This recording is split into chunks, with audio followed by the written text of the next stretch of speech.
Have you ever considered that every dishonest person, every bully, scammer, abuser, every depressed, sick, psychotic, and plain old mean person you ever knew were all once babies?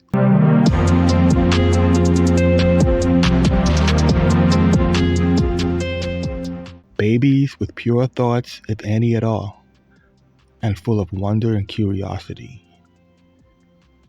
Completely sincere in their expressions and actions. Then, shortly after, they're full of hope and motivation. But not too long after, or even during all of that, these once pure thought baby beings begin to experience the effects of their environment, upbringing, and people around them. Often experiences beyond their physical and willful control.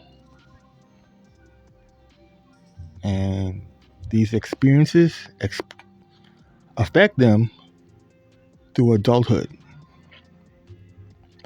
They're no longer the pure thought beings we're all taught to become like by spiritual gurus. Nature and nurture engulf their psyches. These once pure thought babies learn to manipulate, compete, seek satisfaction, and survive the best way their still developing brains and cognitive abilities can allow them.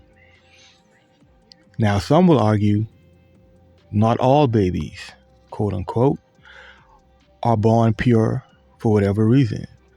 They'll bring up cases of psychopaths, people with mental illnesses, or proclivity for mischief or evil from a very early age.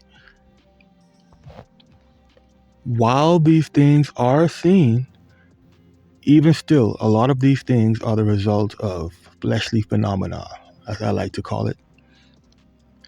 Hereditary traits and psyche makeup are things acquired from the physical vessel.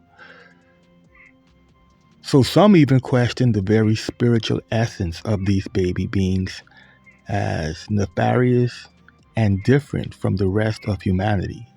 While a lot of these beliefs are unfalsifiable, we deal with the phenomenon nonetheless.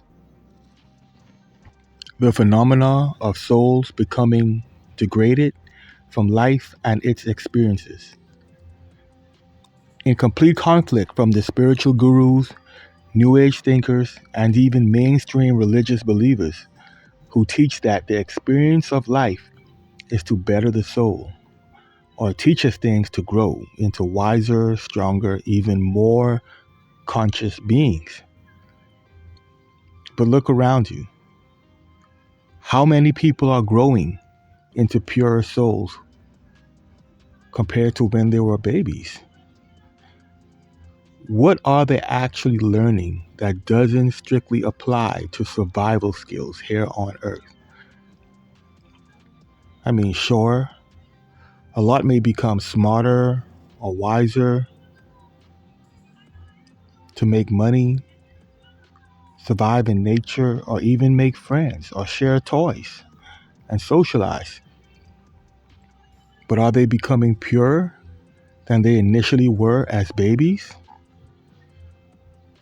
They learn to become more crafty or even more manipulative and oftentimes less trusting after experiencing the disappointments and various degrees of cruelty and selfishness from others. Trusting less becomes an essential for survival. What did they learn that makes the whole experience worthwhile that couldn't be learned in a half-hour PowerPoint presentation or 15-minute simulation run? Many become broken and unable to learn because of traumatic experiences and can oftentimes become perpetrators of the overall negative conditions themselves because of pain inflicted on them. Look around you. Does the average person look as if they're evolving into something greater and purer than how they were as babies? Or do you see lives dictated by fear, distrust, ignorance, trauma, ego, and all the things that limit their existential views, oftentimes keeping them in predictable, limiting bubbles regardless of their levels of financial or social success. Even the most famous of spiritual texts teach to become childlike, quote unquote, for the optimal spiritual achievement.